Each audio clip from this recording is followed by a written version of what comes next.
Vice President Pence, more than 210,000 Americans have died of COVID-19 since February.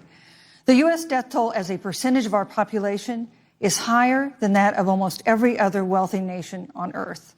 For instance, our death rate is 2.5 times that of Canada next door. You head the administration's coronavirus task force. Why is the U.S. death toll as a percentage of our population higher than that of almost every other wealthy country? And you have 2 minutes to respond without interruption. Susan, thank you. And I want to thank the Commission and the University of Utah for hosting this event. And Senator Harris, it's a privilege to be on the stage with you. And our nation has gone through a very challenging time this year. But I want the American people to know that from the very first day, President Donald Trump has put the health of America first.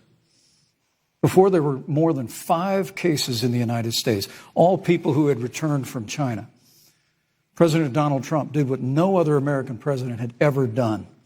And that was he suspended all travel from China, the second largest economy in the world. Now, Senator Joe Biden opposed that decision. He said it was xenophobic and hysterical. But I can tell you, having led the White House coronavirus task force, that decision alone by President Trump bought us invaluable time to stand up the greatest national mobilization since World War II. And I believe it saved hundreds of thousands of American lives. Because with that time, we were able to reinvent testing. More than 115 million tests have been done to date. We were able to see to the delivery of billions of supplies so our doctors and nurses had the resources and support they needed. And we began, really, before the month of February was out, to develop a vaccine and to develop medicines and therapeutics that have been saving lives all along the way. And under President Trump's leadership, Operation Warp Speed, we believe, will have literally tens of millions of doses of a vaccine before the end of this year. The reality is, when you look at the Biden plan, it reads an awful lot like what President Trump and I and our task force have been doing every step of the way.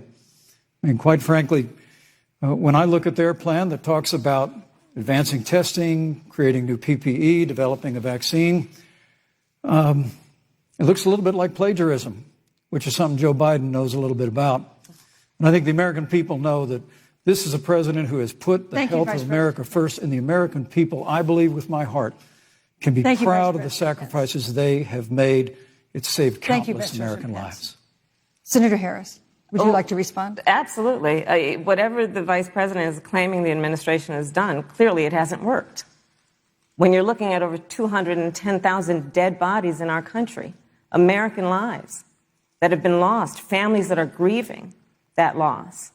And you know, the vice president is the head of the task force and knew on January 28th how serious this was. And then, thanks to Bob Woodward, we learned that they knew about it. And then when that was exposed, the vice president said, when asked, well, why didn't y'all tell anybody? He said, because the president wanted people to remain calm. Well, let's get no, but Susan, this is important. Susan, I want to add, Mr. Vice President, I'm speaking. I have to I'm speaking. Yeah, you can have 15 more seconds, and then we'll give the vice president a chance to respond. So I want to ask the American people, how calm were you when you were panicked about where you're going to get your next roll of toilet paper? How calm were you when your kids were sent home from school and you didn't know when they could go back? How calm were you when your children couldn't see your parents because you were afraid they could kill them?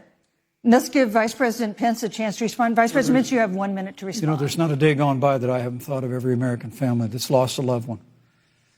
And I want all of you to know that you'll always be in our hearts and in our prayers.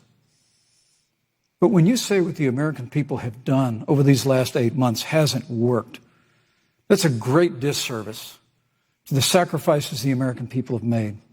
The reality, if I may finish, Senator, the reality is Dr. Fauci said everything that he told the president in the Oval Office, the president told the American people. Now, President Trump, I will tell you, has boundless confidence in the American people, and he always spoke with confidence that we'd get through this together. But when you say it hasn't worked, when Dr. Fauci and Dr. Birx and our medical experts came to us in the second week of March, they said if the president didn't take the unprecedented step of shutting down roughly half of the American economy, that we could lose 2.2 million Americans And that's the reality. Thank you. They also Thank you, said Vice to us, if we President did Pence. everything right, Susan, we could still lose more than 200,000 Americans. Vice President Now, one Pence. life lost is Thank too you. many, Susan.